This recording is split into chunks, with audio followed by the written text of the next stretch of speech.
Good afternoon. Today, the eighth installment of our Black Press of America publishes Save Local Journalism series comes amid an unprecedented uprising in America that now has reached abroad in places that include several countries in Africa, New Zealand, and Canada, as well as Germany. Today, we talk to four distinguished individuals from Black-owned newspapers on the front lines of coverage of the ongoing events surrounding the murder of George Floyd, the unarmed African-American man who was inexplicably brutalized as he lay handcuffed on the ground in Minneapolis. Today we have Wane Hales, the president and publisher of the Courier Eco Latino newspaper. 15 years ago, the Courier Eco Latino in Columbus, Georgia was launched as the Tri-City's only bilingual newspaper. When they began, they were one of two Black-owned newspapers publishing consistently in the Tri-City. Fast forward 15 years, and today there's only one and the only paper that continues to uniquely serve two growing demographics, African Americans and Hispanics, and they continue to publish in both English and Spanish with articles targeted and specific to each audience. We also have David Miller of Our Weekly in Los Angeles. When it came to information pertinent to African Americans and the communities in which they live, the average person received information from so many fragmented sources with not enough in-depth coverage. So Our Weekly LA was formed in 2004 as a means to reach the affluent African American communities of Los Angeles with in-depth coverage on issues pertaining to African Americans and the communities in which we live. Their readership is up over 200,000 weekly. We also have Bobby Henry joining us from the West Side Gazette. Those who follow this program know that we've had the privilege of having Bobby on from Florida, and Bobby can really give us some great insight as to what's going on around the nation, down in Florida as well. And from my hometown newspaper, the legendary Amsterdam News, Penda Howell. The Amsterdam News was started more than a century ago with a $10 investment. It has gone on to become one of the most important Black newspapers in the country, and today it remains one of the most influential Black-owned and operated media businesses in the nation, if not the whole world. On December 4th, 1909, James H. Anderson put out the first edition of the Amsterdam News with 6 sheets of paper, a lead pencil, a dressmaker's table, and that $10 investment. The Amsterdam News was one of only 50 Black newspapers in the country at the time. And the Amsterdam News today remains the voice of one of the largest and most influential Black communities in the country and the world. Welcome, publishers. Welcome, Black Press viewers. Gentlemen, this is a time where we're going to start right off the bat. This is a time that we have probably never seen before. We've seen protests and uprisings before, but there's something different with this one. And I want to go right to New York and start with Penda Howell. Penda, this seems a little bit different this time. You know, Stacy, it's first of all, welcome everybody, and it's my pleasure to be here to represent the New York Amsterdam News, and I bring you greetings from the entire staff, from the publisher Eleanor Tatum, the editors Kristen Fain-Mulroy and Nayaba Arende. You know, it's disheartening to say the least, frightening, challenging to witness what's going on right now. You know, I had a problem, honestly, of coming on to the show today. I'm just so exhausted and exasperated emotionally behind witnessing a murder. I mean, I just have to call it what it was, a murder online.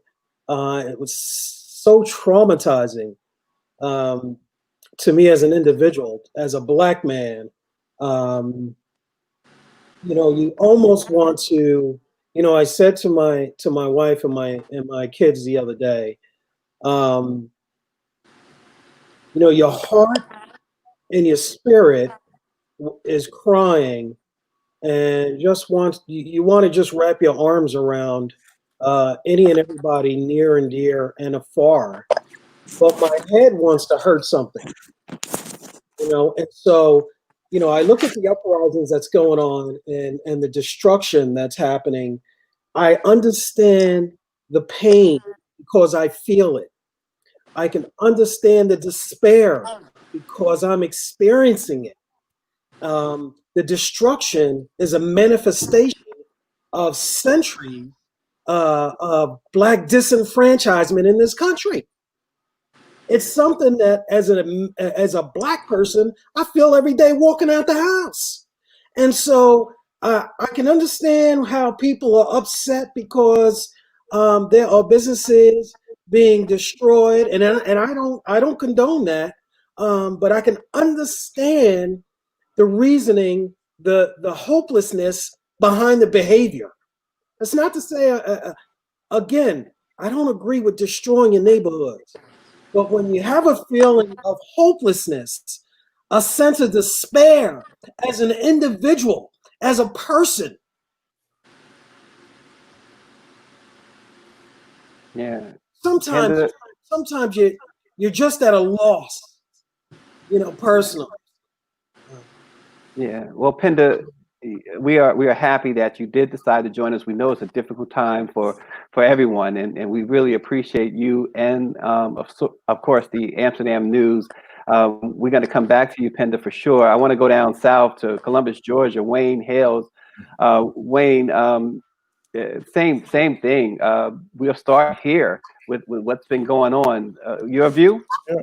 I'm going to tell you the thing that really angered me and hurt me when I heard this 47-year-old man call for his mama, and she had been dead for 2 years.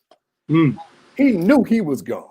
So I understand, like Penda said, the anger, the frustration. I'm just pissed. And so I understand these young people. I understand these grown people. And so I think something, there's going to have to be more than marching. I think it's a time. This is a time when folks are going to come together. I see it in Columbus, Georgia. It's not, I see whites, Asians, Koreans, Blacks coming together and marching and protesting in anger. I'm the same. The looting that's going on is crazy. It's not right. Here in Atlanta, where they pulled out two college students, one from Morehouse, one from Spelman, and tased them. And thank God for Keisha Lance Bottom for immediately firing those officers who were Black, by the way. Those are the type of things that really anger me, and I see it in the streets. Now, again, we're not experiencing as of yet the things that are going on around the country with the burning and the looting, but the anger and the frustration we are seeing right here in Columbus, Georgia. Yeah, Bobby Henry, West Side Gazette down in Fort Lauderdale. Bobby, you were gracious enough to join us at the very last minute, Bobby, and we really appreciate that. And you sent me a video. You've been on top of this even before the George Floyd situation, Bobby. You've been one of those voices and one of those Black newspaper publishers who have been on top of the whole idea of police shootings of African Americans. Bobby, what makes this one, and this is not a shooting, this is a murder in another way, but what makes this one so different? First of all, let me say, Stacy, I'm really trying to contain and actually think before I open my mouth and say some things. Emotionally, I am distraught. I'm one of the individuals that I'm an old dinosaur. So the things that are happening now would have provoked me from a physical standpoint to really get involved. However, trying to grow and understand from a spiritual point has caused me to stop for a moment and take a real good look at what is happening. Yeah, I am upset, like the brother from Georgia, and like the brother from the Amsterdam News. I'm pissed off too. However, in order for us to understand this, to get a better hold of it, we have to take a deep breath. And this is not a play on words. I know sometimes we can't breathe, and so we have to take a deep breath and really look at this to see how can we strategize and get to the point where we need to get to. This is nothing new to us. This is not the first time that we have been subjected to this type of murdering. This is not new to us to be trapped, chased, and trapped like slaves by two white boys on the back of a truck, acting as slave capture. This is not new to us. But what is new to us is how for us to respond. We don't have the drum anymore for us to beat that we only understand. Unfortunately, our communication technology opens itself up to a whole lot of other people that can actually come in and intercept what we're trying to do for the better. So you ask me, how is this different? To have a man have another man on the ground with his knees on his throat. And brother, when he called for his mama, hold up. Yeah.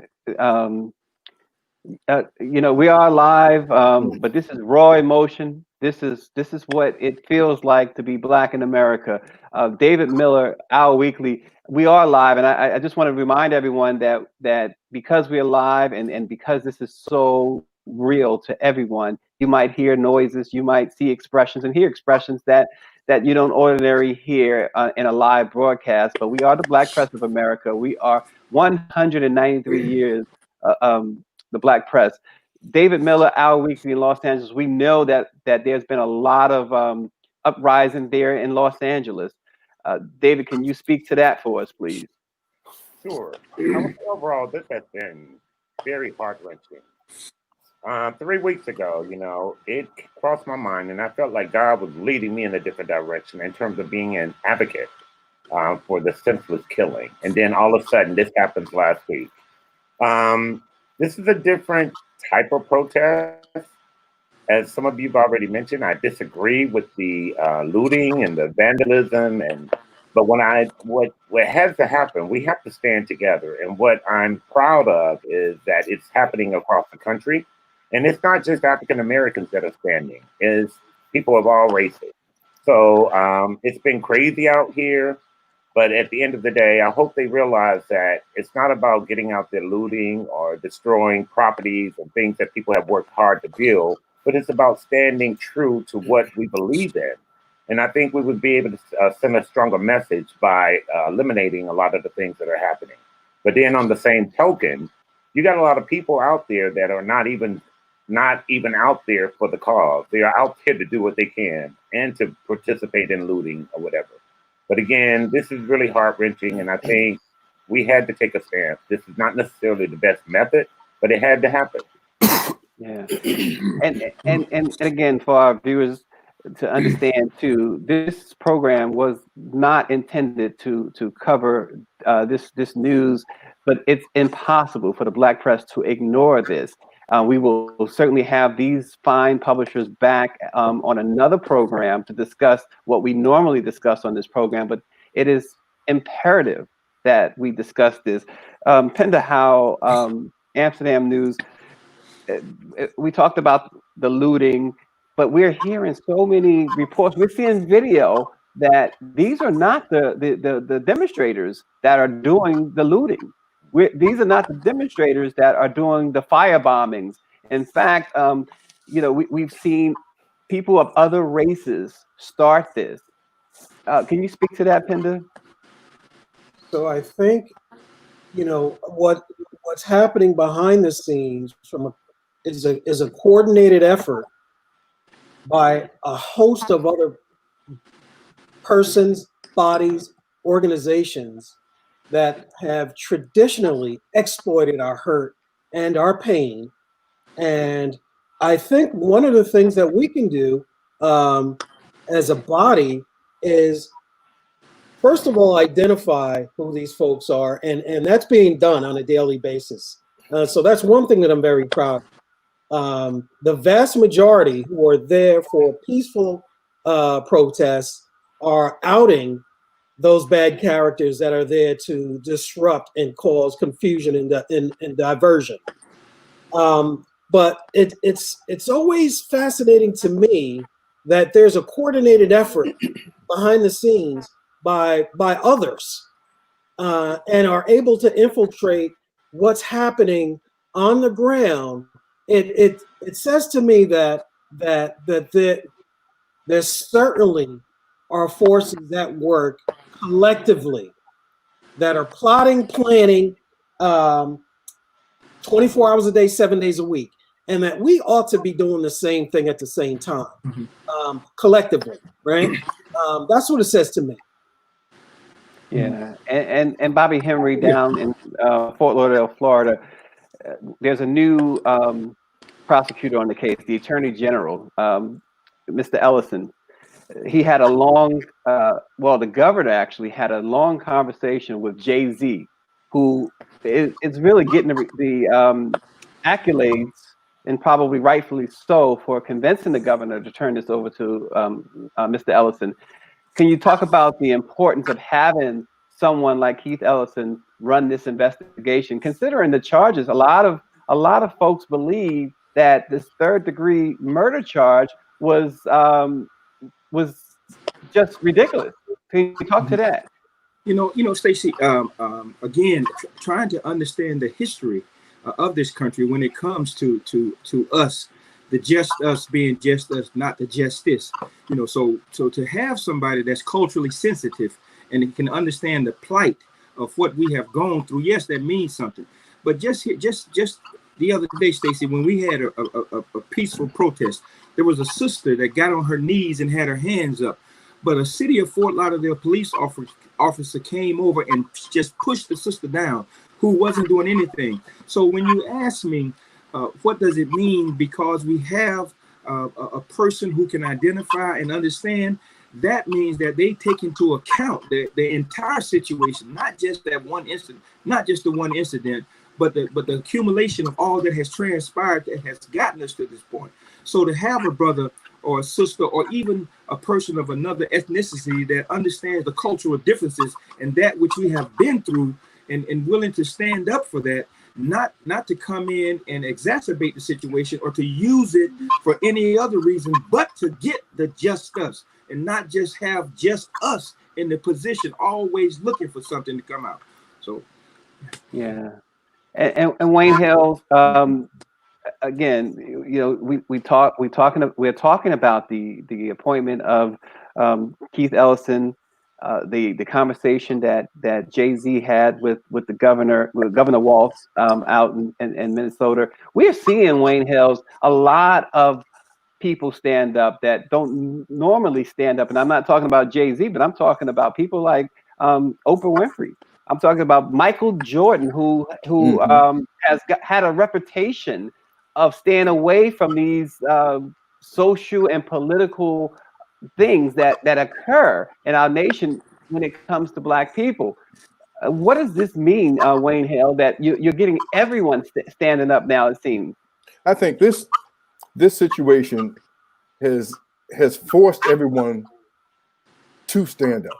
You can't sit back. When you see a Black man with an white officer with a knee on the neck, you are forced. I know Don Lemon sort of called people out, and you just, as I said before, and I can't get over this man calling for his mama. And when I hear in Columbus, Georgia, people, that's the thing they bring up. It's gut wrenching, and so everyone now it's sort of like putting a mirror to America's face, saying, is this what we're all about? So you have politicians, you have the entertainers now coming forward, and you're right. Michael Jordan has very rarely spoken out, and so I was surprised when he did that. So these are the type of things that are going to happen, and I'm telling you, this situation seems to have brought people out of the woodwork and saying enough is enough. Yeah, we again a note. We were scheduled to have, and we're still working on having Rosetta Miller Perry of the Tennessee Tribune join us from that great newspaper, and we have a question coming out of Nashville, actually, and I wanted to pose this to the publishers, and I want you guys to discuss this. I'm sorry, it's been a rough rough day. There she is. Was the violence and vandalism a concerted effort to overshadow the most important issue at hand, that Black Lives Matter, hashtag I will breathe, speaking from here in Nashville, but potentially for everywhere elsewhere too? Was the violence and vandalism a concerted effort to overshadow Black Lives Matter? Publishers, and welcome, Rosetta Perry. It is a privilege and pleasure to see you. Wane, perhaps we can start with you, and we'll get back to Ms. Perry in a moment. Okay. The question again. Yeah, so was the violence and vandalism, this is from Tanya Hancock, was the violence and vandalism a concerted effort to overshadow the most important issue at hand, that Black Lives Matter? I think it is. You know, those who are peaceful, and it seems like those who are truly there for the real reason are there during the day. At the nighttime, when the vandalism erupts and they're setting cars on fire, I think it is that it is overshadowing that. But the key is that I'm thankful for. It seems like the media, people see that and they understand that, okay, this is a whole different group that's doing this, and there are those who are there for the right reason, and it seems like those who are wrong. So I think they understand that, okay, there are two different groups of people that are doing these things. Yeah, and again, welcome, Rosetta Perry, Tennessee Tribune, that great newspaper she has out there, award-winning paper. Ms. Perry, we are talking about the George Floyd situation and the aftermath of that horrible murder of that young African-American man. What does it look like down in Tennessee right now? Well, African Americans,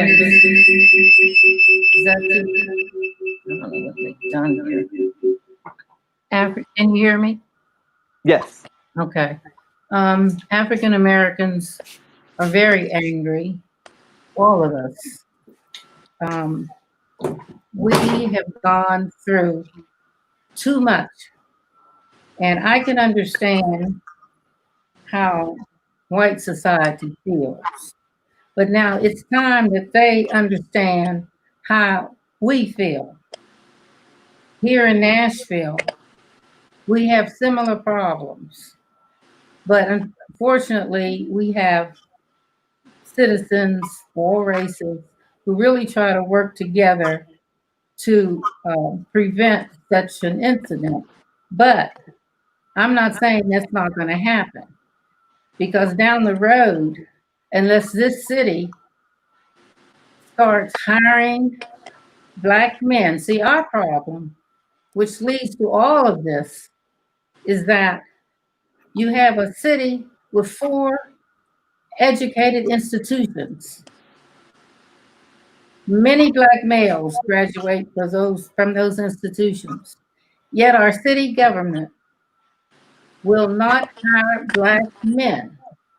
There are no jobs for Black men in government, and very few in the state government. All we get is a promise. Then they'll hire one and pay him $40,000, and they hire all these little white boys from Vanderbilt and bring them in at $125,000.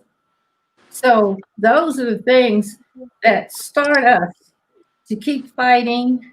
And when any incident comes up, we go back to where we were. We have nothing. And in Nashville, people say what they want.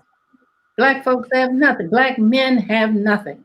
This city is run by white men and some Black females. They'll hire Black females.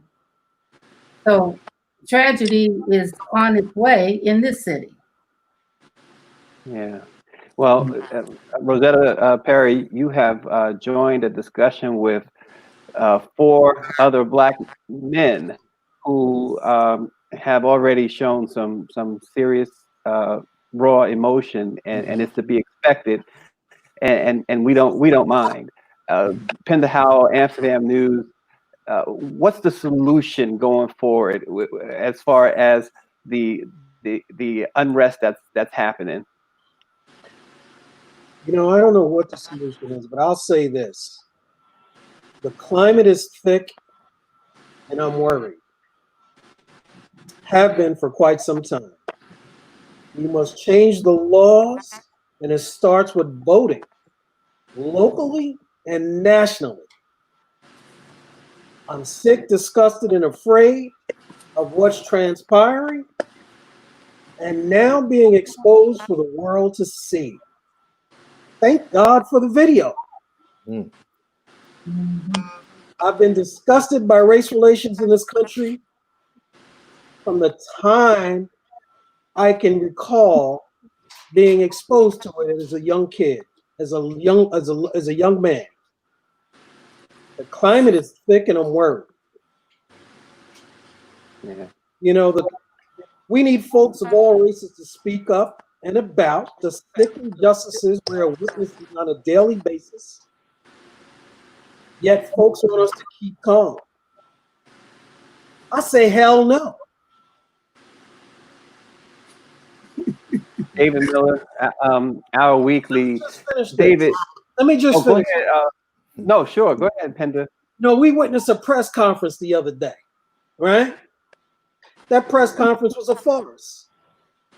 It was a tool used to try and subvert the voices of this country that's speaking up and about right now. Can't happen. Obviously, it's not happening because you see these protests going on not only across the country, but internationally now. I see protests by all white folks. So it speaks directly to how most folk feel about what they've seen. A murder of a black man at the hands of law enforcement of a white man on national television. Post-traumatic stress disorder is something that we're all experiencing right now. Real, it's tangible. You can touch it, taste it, and feel it. Yes, our anger is palatable. It has to be in order to affect change. As I said when I started this, my heart and my spirit wants to cry, and it is. But my head wants to hurt something. We have to hurt the voting booths. That's where we have to affect this change. But I want to say something, and I'm probably going to make some folks mad in Nashville, but as they know me, I don't give a hoot. Black preachers in the city can control all of us. They have the power. Years ago, they had the power, they used it. Today, they act like any other citizens. They have not got together as a coalition, and they have all of these folks under their wings. All a black preacher has to say is, we're going to do this, and the church will do it. But they're not doing it. They're very quiet. And very frankly, I don't like it.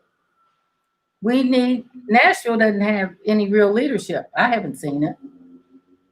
We have something here called the NAACP. I don't know what that is. They don't do anything. So we're angry, not only at the white man, we're angry at black folks who are supposed to be doing something, and they are doing nothing. Nothing.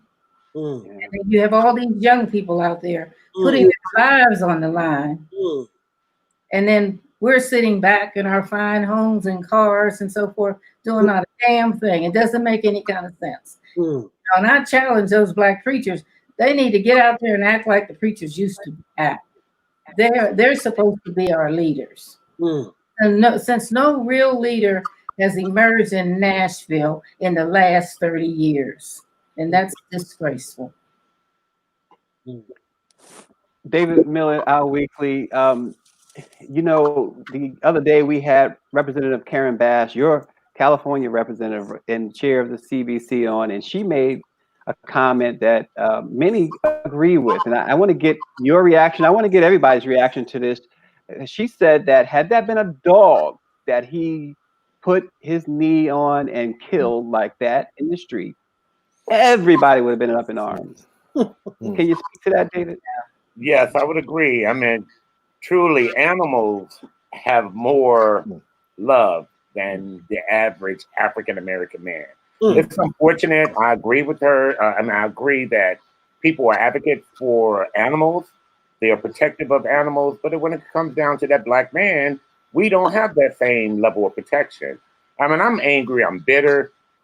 I've gone through a couple situations in my life, not necessarily with the police, but two in particular where I'll give you an example. One where two white boys had shotguns pointed at me. I'm sitting tending to my business in my car. So I think even with that happening a few years ago, that really just touched me in a way that it was a violation. And I never felt the same since then. So needless to say, you know, we gotta step up and stop treating the black man as if he doesn't matter. You know, it's sad. I've mentored boys probably for the past 25 years. And my heart just goes out. I worry about these guys a lot of times. A lot of them are educated black men, but that doesn't make a difference. It doesn't make a difference. So truly, there are more rights for animals than they are for black men. David, you know, before I go to the next publisher with that, I was in Los Angeles some years ago, and I was in the San Fernando Valley, walking down Ventura Boulevard early one morning. And there were two LA police officers in a cruiser, and they cruised by me. They slowed down and they put on the loudspeaker and they said, "Hey boy, have you had your watermelon today?" Oh, it wow. was stunning. It was stunning to me. And so, Penda, now we are seeing that just escalate. And there was not many cameras back then. Right. What have we missed by not having cameras, Penda? Oh my God. Oh my God. Oh my God. I mean, what have we missed? Oh man, so much. I mean, that's why I said thank God for the video. Thank God for the video. Because had there not been that video, this would not be going on. I mean, that is something that's probably happened on a regular, probably weekly, you know. And had that been a dog that was happening to, somebody would have intervened. Exactly. But let's take it to another level. A whole host of folks would have intervened. You know, that's what would have happened. We have, isn't that a black chief, Arredondo, out there? Mm-hmm. A black chief. So is he just a chief in name only? Because apparently there's no respect for him in his position. You know, he gets these positions and the paycheck, but the respect goes somewhere else. So what power does he have? If I could, can you hear me? Am I on? Yes. Yes, you're good, Bobby. Oh, And feel free, Bobby, let me just say this.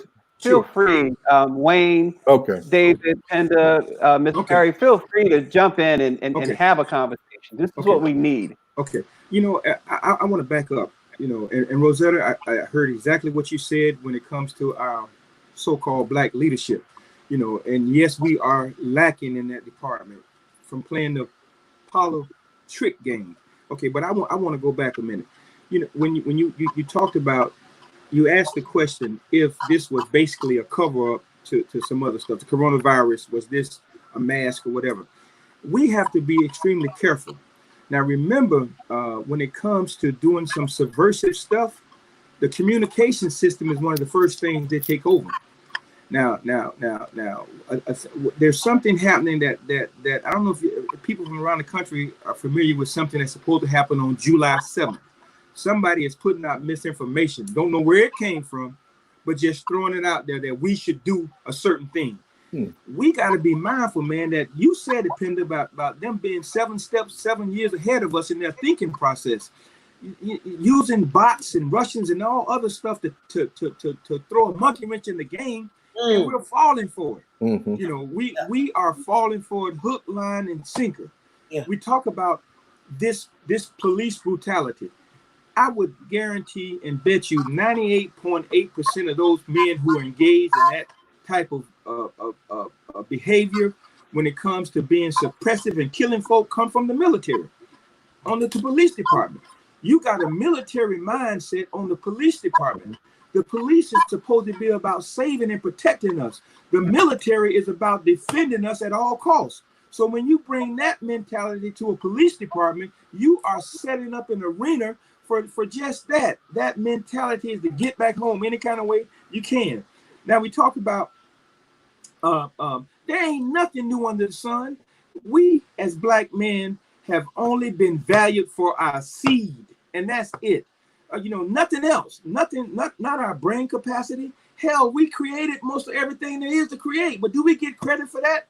The only thing we get credit for is destroying stuff, because that's how they want to betray us. I'm not saying every other person that's not black is doing this. We have some people who are actually concerned about us.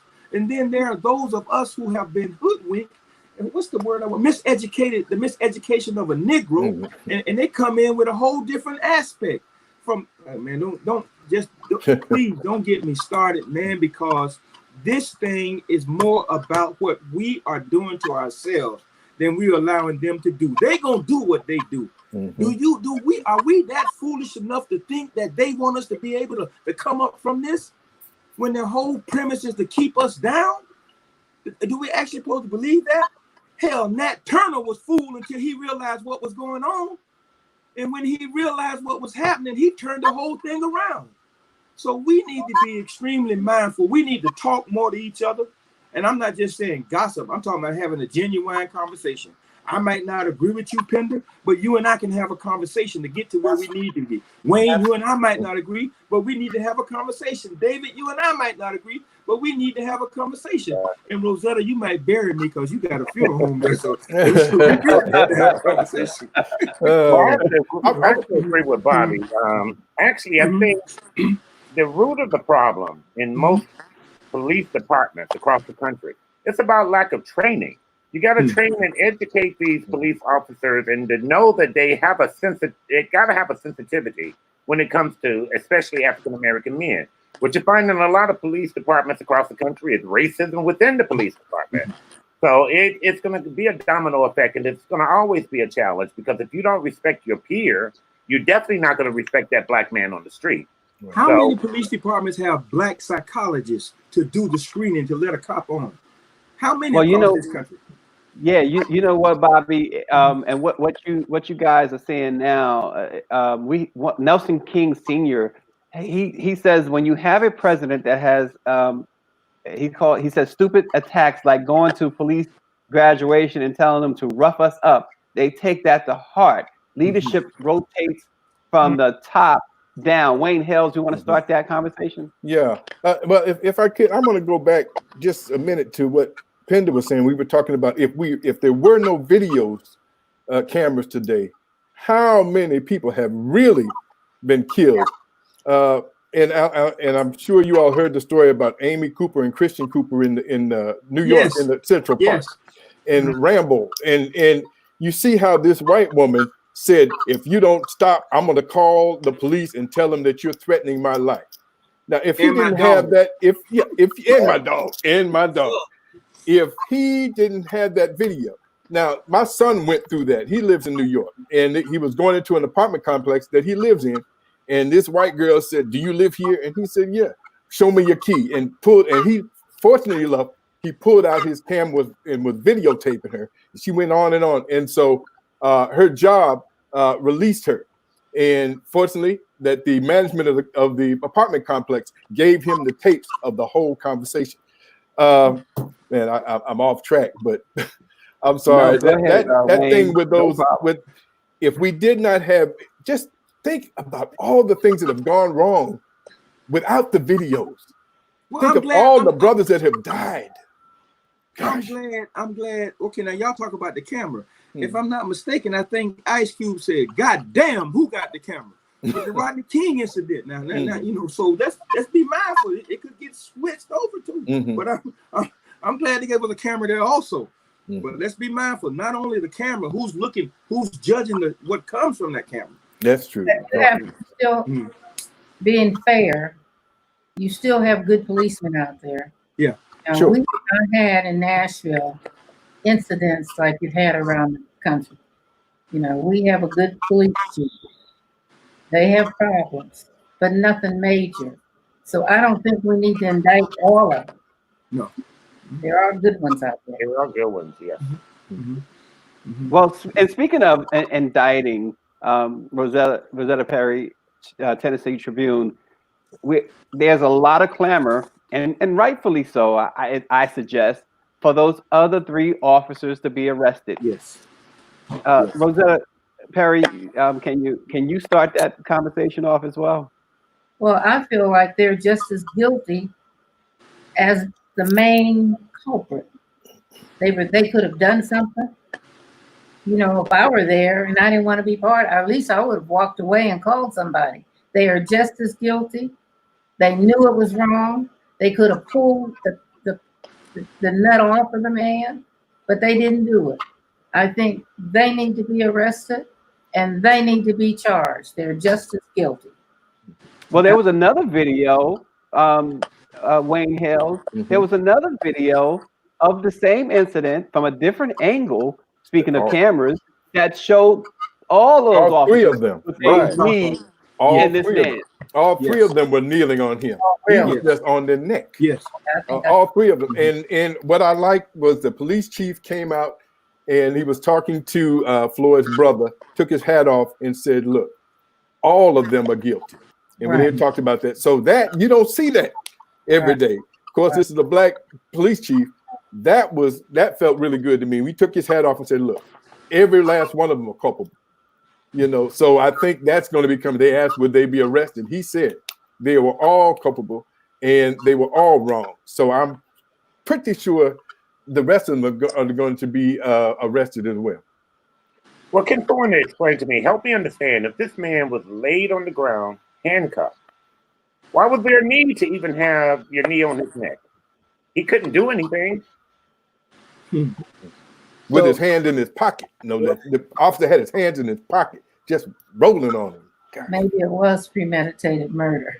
But see, I think that also speaks directly to the subliminal messages that come from the top, that come from the White House. I think somebody mentioned earlier that President Trump encourages law enforcement to treat us in this way, right? Mm-hmm. And so when you get that sort of reinforcement from from the powers that be, you can act with impunity, right? Because there's going to be no real repercussions for your behavior.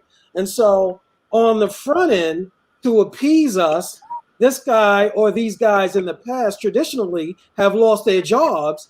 But if we trace these people who've lost their jobs, quite a few of them end up back in law enforcement in another city or another county.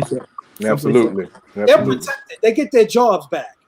And so to speak to Mrs. Perry's point that not all law enforcement are bad, absolutely not. I mean, I'm married to, my wife is a chief of a law enforcement community. I know they're all not all bad. It's a culture. Mm-hmm. This culture has been established and been perpetrated, and so it's the entire culture that has to be changed. It's not one or two people within the police department that's going to change any of this. This has to change from a federal legislative level.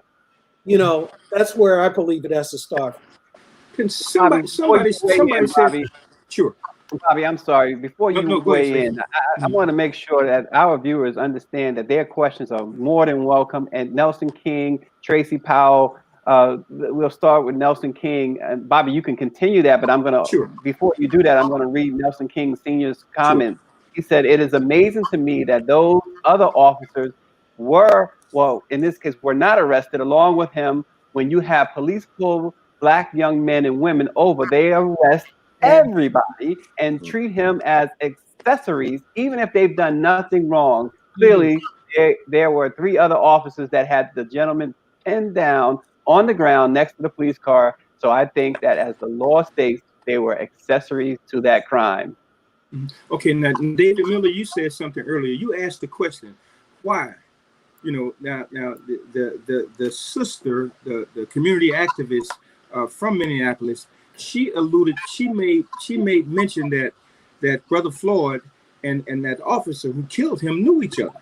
Now, if that's the case, what was it? Is it something that transpired that Mr. Floyd knew that those policemen, all of them involved in that incident? Is it something that transpired before that caused this murder to happen? Did Mr. Floyd know anything or something about the activities of those other officers there? I think they worked at, he was a bouncer and the police officer worked at the same club at some time or another. I don't know. Now, this is what has been said. I'm only repeating what had been said already by the community activists, and I can't remember this person's name. Now, I do know, and I'm only saying this because this person was introduced as a transgender. And that's why I'm only bringing this up. Y'all might know who I'm talking about. I can't remember their names, okay? And that's the only reason why I'm saying this. So, and did they know each other? Did they have some prior involvement? Yeah, Tanya Hancock says that they did work together in security detail together years ago. David Miller, you wanted to pick up on that? I'm sorry, I didn't hear the question. Yeah, so we're discussing the relationship between the Derek Chauvin, the police officer, and Mr. Floyd. That there was a previous relationship there. That they worked together in a security detail. And Bobby Henry of the West Side Gazette, our great publisher down in Florida, was speculating, I guess, as to there might have been something between these two that the officers wanted to get rid of Mr. Floyd. Well, that could very much be true, especially if there was a personal relationship. So this was an opportunity by him being arrested, an opportunity to seek out their mission. So yes, there could be some truth to that. So we never know. I mean, that would concern me if if the police officer worked at a particular club and Mr. Floyd was a bouncer. There could have been some conflict somewhere down the line. So this is what really transpired from that. But going back to the point that we were speaking on about cameras versus no cameras. I mean, it's sad to say, so many things have happened over the years, but what we've seen happen with Black men more so over the past 4 years since our president has been in place, it has given people an okay to go out and react based on his responses. And, that's got to come to a halt. That has to stop. So again, with all the protesting that's going on out there, again, the formula for how it's happening, I wouldn't necessarily agree again with the looting and everything, but it has to take place. And as someone mentioned earlier, a lot of the vandalism, a lot of the looting is not from those protesters. Those are people that are coming in, imposing on a valid cause, but it still makes us look bad because it happened on our clock. Rosetta Perry, most of America is going to hear from mainstream media and the white press, and they already are about this. How important is it for America to hear from the Black press on issues that impact Black lives? It's very important. It's extremely important. I know in Columbus, Georgia, if it wasn't for our paper, folks really wouldn't know the truth. And, the things that are really going on, how the community really believes, the things that are being talked about in barbershops and beauty salons. And we are fortunate to have some inside people that are telling us what's going on in the government for real. So when they get to talking about one thing politically, we know the real truth. And so I think if it wasn't for the Black press, we would be in trouble. We would be in trouble. Rosetta Perry? Okay, the white press in the communities, they live in the white community. They go to the white church. Everything that they deal with is with the white community. And that's never going to change. And they don't give a hoot. I mean, they can be friendly to us, treat us nice, but they don't give a hoot about Black folks. They never have. They use us, the white press uses us so that they can get their numbers up for their advertising dollars. They use us to help stir up the white community. They don't care. I've been in this town a long time, and I have not had a good relationship with the white press. That's totally unnecessary. You know, I have a right to have a newspaper here, but they don't think so. You know, because I'm Black and I'm nothing as far as they're concerned. A white press is for white folks, and they stir up more than they should. Yeah, I agree. I mean, when you look at it, Dr. Martin Luther King right now is turning in his grave based on all the things that he worked so hard to build up. But it looks like we have gone backwards. We have gone backwards, and we got to stand as a people, as a race. Black media is very relevant. It's important. And what we got to continue to do is tell our story. See, they don't, we tell our story and they tell the story that they want to tell. Mhm. The white press here has been negative as far as our universities. Anything that happens, they play it up big. Something happens at Vanderbilt, you hardly see it in the paper. Same situation. Kids steal at TSU, it's in the paper. They steal at Vanderbilt more than they do at TSU, but it's not in the paper. But the white folks don't know. We know about it. Hell, we're the Black press. We know what's going on in Vanderbilt in those white schools. We don't put it out there. We should, but we respect those schools. But the white press here is part of the problem. It's good to get your news out, but don't destroy us. And they've had a good role in destroying Black folks in this community. You know, Penda, how we are also, lost in this a little bit is the fact that we're still in the COVID-19 pandemic. Right. And that has devastated and decimated the Black community already. Can you speak more to that and its impact on our communities? I know New York was the hardest hit. Right. And so I think, first of all, just to speak on the Black press for a minute, we would be in a whole lot more trouble without the Black press. And I come from a general market background, and so I can see the distinct differences between both. It's important that there is news and information that's written by us, decimated by us, reported by us. We touch on things in the community that the mainstream media could care less about. There is a way of communicating to our constituents that is relevant, important, timely, necessary, and needed. There is no more time than now that is more important to have the Black press.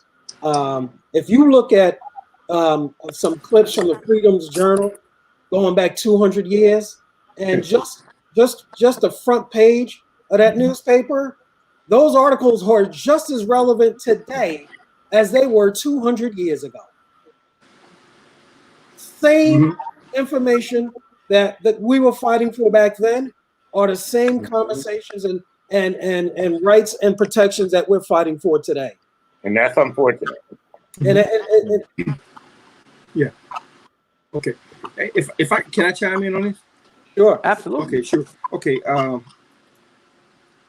We must write our own narrative. We can no longer allow anybody else to tell our story or to tell our past. We have to do that. Now, we talk about the need for the Black newspapers, the Black press. When we have organizations that we being the NNPA had a memorandum of understanding with, and I'm gonna call names. When you have the NAACP that has a media forum and don't invite the NNPA to come aboard and have a part of this discussion, what are you really saying? Are you really concerned about who's telling your story? And when you have a prominent person on there whose father, God bless him, and my frat brother, publishes a magazine, and you have the audacity to try to have the funeral rights for a Black newspaper, and you don't even have us on the platform to talk about us after being here 193 years. Nobody, no organization, no fraternal organization, no civic organization has had the tenure that the black press has had over 193 years in 1827. Where could you find the voice of a Negro at had it not been for the black press? You tell me. But you can have these forums and not even have the sense enough to invite us. What are you truly saying? Do you recognize who you are? Had it not been for the black press, white folk wouldn't even know who you are. You wouldn't, your babies wouldn't be born, your job announcements, your moving up never would have been chronicled, nothing. But yet and still, you're supposed to be our prominent organizations, and you don't have the decency to invite us to a black media forum. So what is that saying about us when it comes to respecting what we have? Is the white man ice still colder than the black man ice? No, the NAACP is totally different now. It's totally different in Nashville. You know, the Titans gave the NAACP $200,000. I don't know what for or what they're going to do with it. Folks are pouring money into that office. That office, the NAACP, does nothing like it used to do. It had programs. It had programs for young people. It has nothing. So where's the money going? What are they doing with it? It's nothing. The NAACP is nothing today. I'm sorry to say it, but they have lost their way. We cannot depend on the NAACP. So we have to be collective somewhere else. When we get to the point and you're in an organization and all you want is $1 from the white man, then you have been bought and you're sick and you need to close your doors. Once again, we are live with publishers of the Black press, very concerned, like most of Black America, like all of Black America, really, of this situation with the police killing of George Floyd. We normally have a discussion with publishers about their businesses, and we're going to invite these publishers back. I just want everyone to know, because we had to tackle this issue today, and we will continue to tackle this issue in the Black press. Tracy Powell writes she's watching, and Tracy has been watching regularly. We've had a number of people who have decided that this is must-see program, and we are so proud of that. Tracy says a year or so ago, every news organization in Los Angeles collaborated to produce a package of stories about homelessness, which were all published, aired on the same day. I believe some even carried each other's stories. The effort had significant impact and sent a powerful message about homelessness in the region and in the state. I wonder what would happen if every member of the Black press published and/or aired a package of stories on the same day at the same time about the state of policing. I will chime in on that. That crossed my mind as well. I mean, we as Black media across the country, especially with the organizations similar to NMPA, we are strong by numbers. And when you look at the circulation, the distribution with so many newspapers being in the network, I think it's a great opportunity for us to actually have the same message that's going to go across the U.S. So I agree with it. I think that's needed. That's truly needed. Wane Hales? I agree also. I think, that unity, we are always talking about unity in our communities. As an NNPA, I'd be all for that. Pulling together, and on the same day, we all come together and say, on this day, we're going to all publish stories about that in policing. Yeah, I think it's a fantastic idea. I think it makes a whole lot of sense. I think the impact of it would be national, and I agree with it totally. Yeah. Rosetta Perry? I'm in agreement, and I'm going to be kind of quiet. But now, we have been doing this. I mean, we do carry. The Black press was the one who broke the story about coronavirus being airborne. So we do cover the stuff collectively. Now from an editorial position, that we could really bust somebody upside the head. That's where we need to come in. Again, we need our drums back. So nobody, so we understand the message. So. Natalie Cole writes, she's written something as he's watching as well. She says that she's asked the question, what are the chances that the 4 officers are the exception in that precinct, or is it more likely the norm in our culture there? We have hundreds of years worth of data to substantiate that this is not a one-off, but institutionalized across the country, and therefore requires sweeping legislation across the country.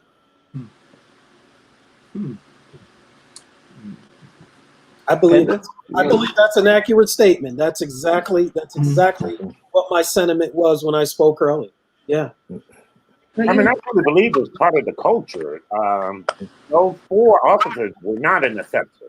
It's part of the culture, and it's much bigger than what we see. I think the police departments, they need to go back and look at the resumes of every one of their officers, because I don't think they know who they have hired. They're hiring somebody's uncle, brother, somebody who used to ride hogs in the country, etc.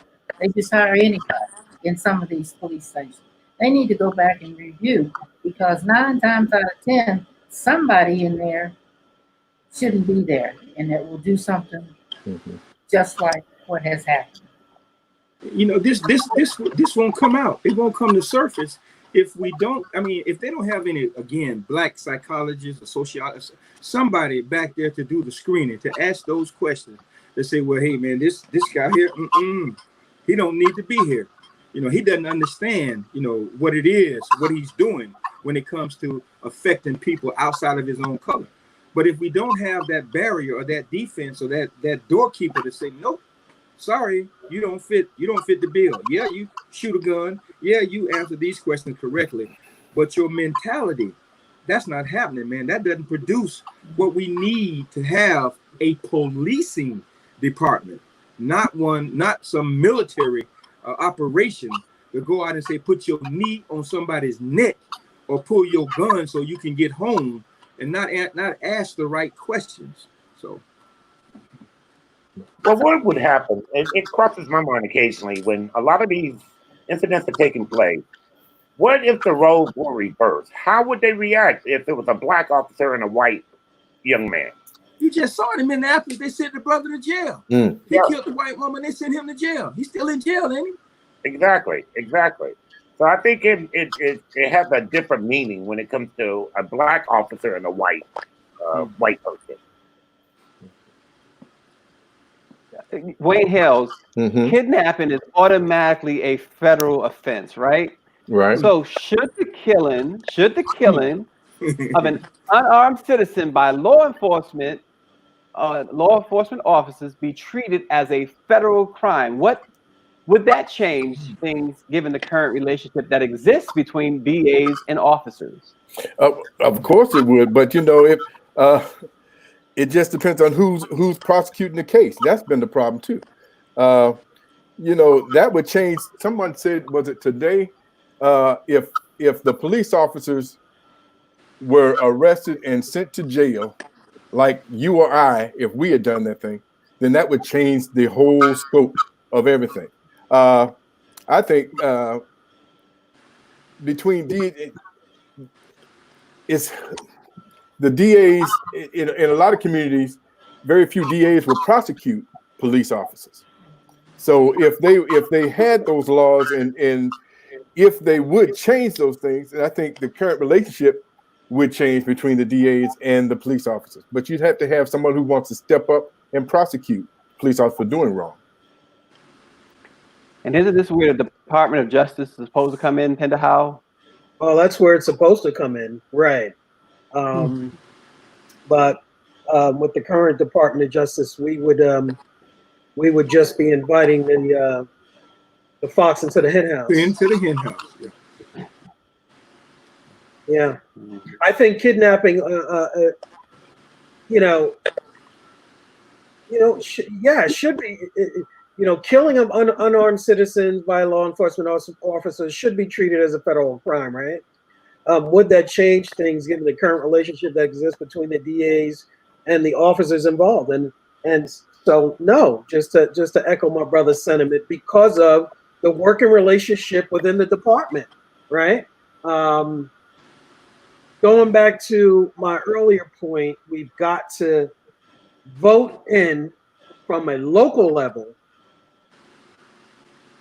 independent folks who are not part of the network.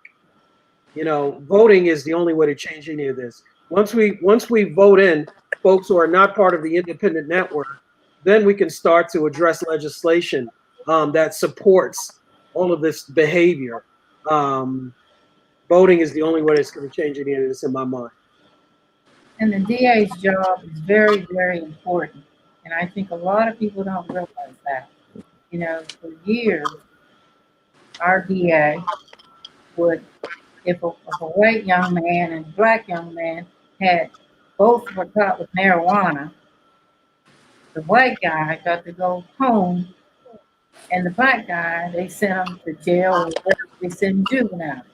That's for years. That's destroying the life of a black kid. They had the same offense. Then they had maybe one black lawyer.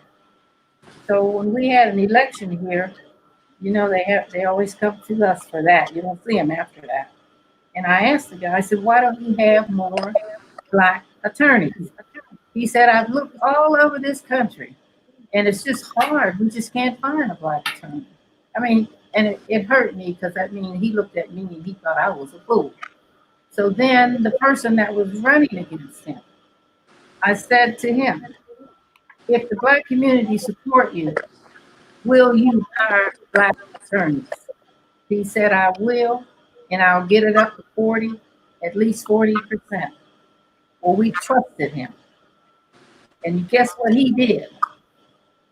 They've had more black attorneys in that office in the history of the state of Tennessee. He found them. He didn't have to go to New York to find one. He found them right here. Graduated from Vanderbilt and other law schools. Because they have more interest in our young boys than some white attorney. He doesn't care. And the whole system seems to be working better for our young people now. They don't have to go right off to juvenile court. They can go with the white boys, go back home to mama for the first offense instead of destroying their lives. The district attorney's position is an important position. And black folks ought to think about it, and they ought to start to get ready to get some black attorneys to run for those positions. White folks have had it. Yeah. Can the black press do more to save black lives?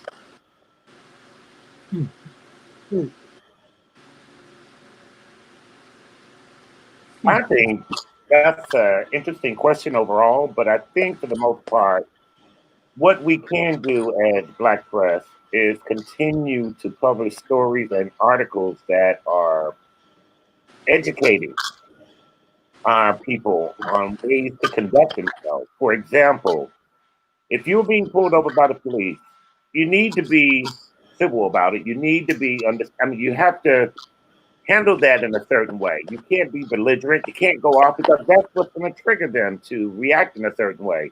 So I think things that we publish that could be put in a positive light that is educating them would definitely help. I think I agree, David, and then I also believe that yes, we can continue to do what we're doing, which is practicing excellence in our reporting, magnifying and encouraging the greatness in our community, which is an awful lot that doesn't necessarily or normally happen in mainstream media. I see a tremendous amount of great work happening with most of our black newspapers across the country. I am proud to be a part of the black press. We have a spirit of excellence. We're hustlers because we have to be, and and I love that. I love that. We scrape. If you look at most of the publications across the country, we are doing a phenomenal job, and we'll continue to do that. The communities in which we serve are looking to us for unbiased coverage of news and information that's important to them. And we do that on a very high level. Stacy, I happen to see a question here. It says, do young people have a different concept of civil rights than their parents do? And, you know, Yeah. I think they do, but that's okay, because it's young people who made the change. Look at SNCC. Look at those who sat in the counters. So they have a different. They don't care. They're not fearful.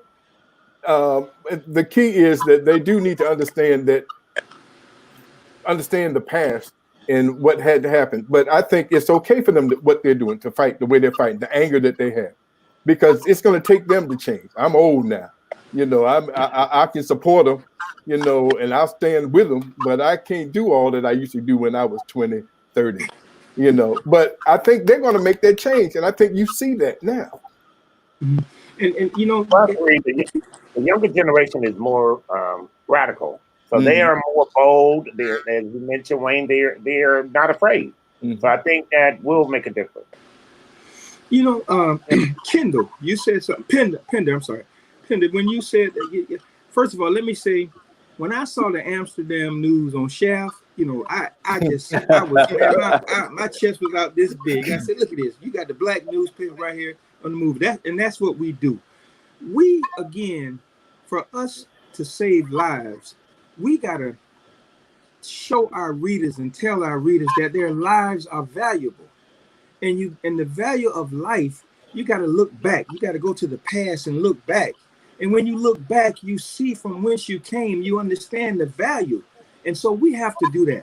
Yeah, it's hard for us to compete on a daily basis with the daily newspapers to do the daily news. We're doing our best right here, and we're good at it. You know, but to preserve our history and heritage, we got to tell our own story. And our own stories are some of our senior citizens who have lived through this stuff.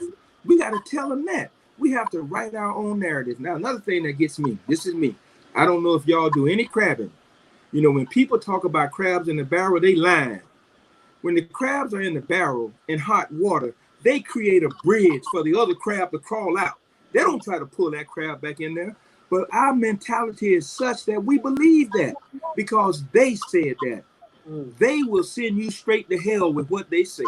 So we got to go back and write our own narrative and tell the truth about who we are, where we come from, and make sure that our young people understand that. Socrates said back in 386, I think it was, he said, young people are so rude. When they come, when elders come into the room, they don't stand up anymore. They still talk about other frivolous stuff. So nothing has changed to that point. It's us recording our own history and writing our own narrative that we will save our lives. And that's what we need to do at the Black Press. Well, I want to just mention real quick, welcome Pam Perry, Speakers Magazine, Jason Douglas Lewis of the Los Angeles Standard. He writes that the Black press can save lives by producing articles that educate readers about the political process. Voting is just one step. Voter education is extremely important. I lost that question, Norman. Okay, there. So that people go to their polling place with a plan, and Black press can encourage our people to enter the political process. That's what we're working on at the Los Angeles Standard newspaper. So I wanted to get some thoughts on that comment by Jason Douglas Lewis. I guess we can go back to you, Bobby, and start with you. Okay, the comment about the educating them on the politics, the political things. Yes. Yeah, all politics are local, but we have to understand what each position means. What it to tell somebody that the supervisor of election is responsible for getting people to the polls and vote, or the DA is responsible for this. If we're talking in language that they don't understand, if we begin to tell them the importance of in the language how they understand it. Like if you don't do the census, man, you ain't gonna get your roads in front of your house are not gonna get improved. If you vote the wrong person in office, you're not gonna get your food stamps. You're not gonna get you won't when you have to go before a judge. You know, if the public defender don't look like you, if you don't understand this in your language, it ain't gonna do no good. Excuse me, pardon me. It won't do any good. You know, we have to talk to them in their language that we understand. So yes, I agree with you, brother, about educating to the political process, but we have to understand that the political process and what it does on a level to give it to a man who's hungry. We can't just say, okay, go vote for Tom, Dick, and Harry, when Tom, Dick, and Harry don't care about Mary Sue and John, you know. So we have to educate them, but educate them to a point. We got to go down to where they are to bring them up to where we want them to be. So, and then we have to keep educating them. Okay, again, I've been at this 15 years. In Columbus, Georgia, we are the majority demographic. We've been the majority demographic since 2009. And we continue to vote in people who do not look like us. In Muskogee County, we're 52% Black, 45% white. But we continue to, and we keep in the Black paper, keep stressing, look, we got to go to the polls. We can win. We should have a Black mayor. Every city that Martin Luther King has visited has a Black mayor, but Columbus, Georgia. Okay, in the South. So you got to continue. I found that you just continue to put it out there, continue to keep it in the paper, continue to try to educate folks. And you can't give up on us. You just can't. One thing that's relevant, again, yes, I really agree with Jason's comment. I know Jason pretty well. In fact, he actually worked with our weekly at some point. What we got to do is, a lot of our young folks really don't know our true story. They don't know that at some point in time, we didn't have a right to vote. So you got to make it a point to educate them on voting, as Bobby mentioned, not just the local level, state level, and then from a national, making sure that you identify that president that is going to make a difference for you. A lot of times you hear so many people say, well, I don't vote because it's not going to make a difference. If everyone felt that way, we would never get anywhere. So you got to vote in order to make a difference. Yeah. Well, on top of that, Penda, before you, I just wanted to bring up something that one of our other publishers, one of our great publishers, Denise Rolock Barnes, she says, preach, Bobby.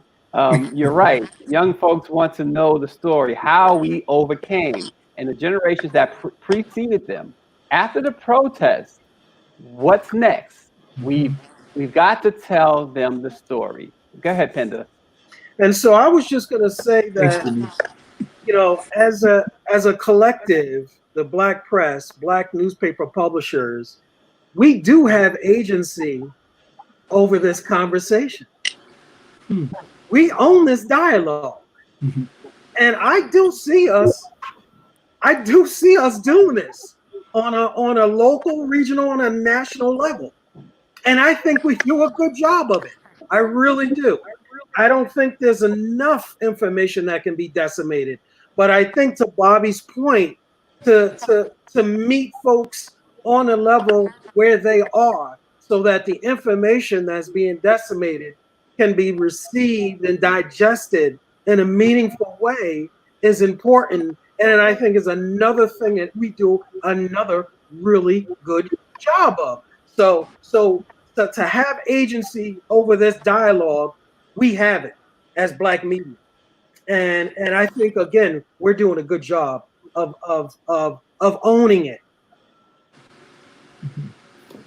Yeah, Tracy Powell says, "Preach, Penda." She's encouraged. So you got another one. You and Bobby in the same category there. Listen, it's been a wonderful discussion. Before we close out, I'm going to go around to each of you, but I'd just like to let everyone know that these great publishers will be back at another time, at a later date, to discuss their newspapers, because that's what this program is about. But today, it's just impossible to ignore what's going on in our communities.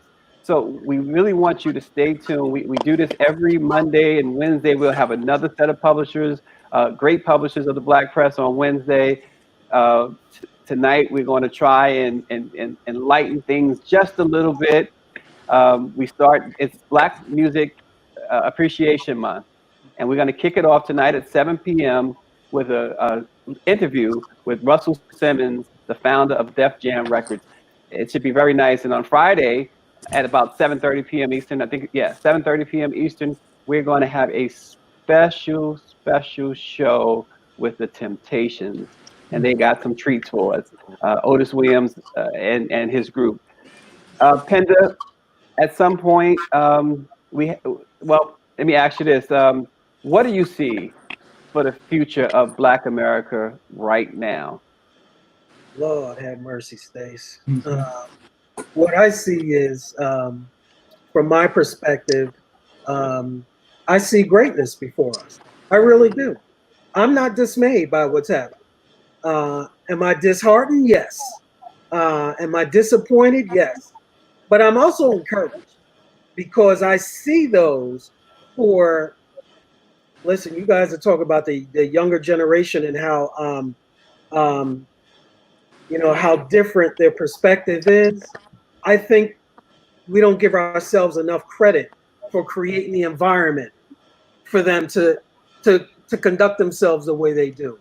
They've seen what our grandparents and our great grandparents went through. They see what we've gone through as young Black men who are younger, middle-aged potentially, and being stopped, harassed, and vilified for no reason. We've created the environment and the lane for them to travel down to be able to stand up and say, hey, that's not right, and we're going to speak up about it. I'm encouraged. I'll say that. I love the collective that I see, and I'm willing to do whatever I can to participate in that process. Yeah, I want to go to Rosetta Perry to be next, because Victor Winfrey has wrote in. He says Miss Perry is the modern Ida B. Wells. Not only does she keep us informed, but she supports the education of young women and businesses. Thank you and the Tennessee Tribune for loving Nashville. Miss Perry? And what do you want me to tell the nation? Good or bad? What would you like me to talk about? We're having a little trouble hearing you right now, but the future, what do you see as the future of Black America? The sentiment. Oh, I think we have a great future coming up. It'll take a long time. I think that we have to instill in our youth, let them know what we have been through, what they have to go through, and that we will be standing right there, supporting them in everything that they want to do that's right. I think that as far as our young people and employment, I think Black press should really be out there fighting the way, fighting the government, city, state, whatever. We educate these folks. We want them to have the same opportunities, the same jobs that they give these white youths who graduate from college. My whole thing now is pushing young people and pushing Black men to get positions that white men keep them out of, and instead they hire Black women. I have nothing against Black women because I think last time I looked, I was Black, a Black woman. So all I'm saying is I want what has been denied in this country, employment and equal rights for our Black men and our young men coming out of college and those coming out of grade school and high school. If we don't have Black men, what do we have? We're not going to have a nation run by white men and Black women. Not while I still have these few years left on this earth. But that's the way it's looking now.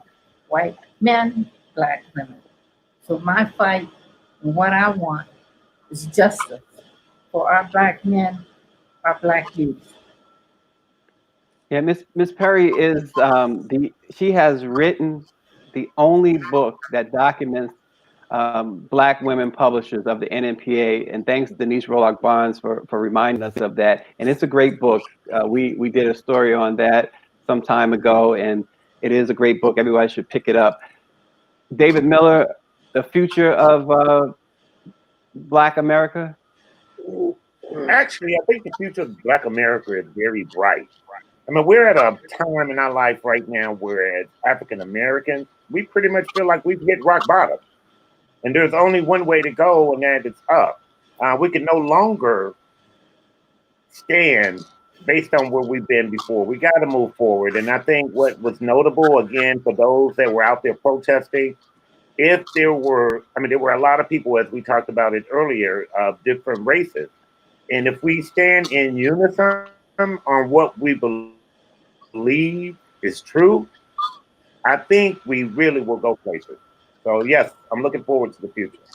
But again, what's relevant and important, we got to make sure our Black folks are getting education, and you got to make sure that you are voting, because those things makes a difference. Yeah. And Wayne Hales, same question. Right. Future of Black America. Well, when you go last, everybody's already said everything you wanted to say. But the bottom line is, I'm truly excited for the future of Black America and our Black youth. For so long we say, oh, we've lost a generation. No, these folks, they know what they're going to do. And I'm excited to be a part of it. I want to support them as much as possible. I just think that they're going to take us to a whole new level. And I think they're going to change legislation. They're going to force change of legislation. I love to see these Black mayors standing up and speaking out in these large cities. It's exciting. It's an exciting time for us. And I'm looking forward to it.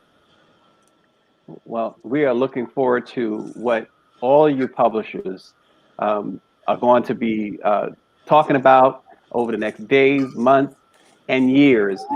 Ms. Perry, we certainly, those few years you talked about, we are hoping that there are a whole lot more than just a few. You've been more than an inspiration for many, and we thank you for that. We thank David Miller of Our Weekly, Wayne Hale of the Eco Courier, Penda Howell of my Black Press newspaper, where I grew up, the Amsterdam News, again, Rosetta Perry of the Tennessee Tribune, and certainly Bobby Henry. Bobby Henry is, he's the pinch hitter for the Black Press. He stepped in at the very last moment, and he jumped on this broadcast, and we really appreciate it. On Wednesday, the 3rd, we're going to have 4 more publishers. Dr. R.B. Holmes Jr. of the Capital Outlook in Tallahassee, Florida, Trini Williams of the Silver Star News in Memphis, Carl Rodney of the New York Carib News, and Mr. Naba Muhammad of the Final Call in Chicago. So please come back on Wednesday at 1 o'clock. And again, don't forget tonight, we're going to kick off a great month celebrating Black music right here at the Black Press tonight, 7 o'clock Eastern Time. Russell Simmons, the founder of Def Jam Records, will be with us. So thank you all for tuning in. Thank you, publishers, for continually bringing the real stories to the Black community. Stay well, stay safe. We will see you tonight. Thank you. Thank you. Thank you.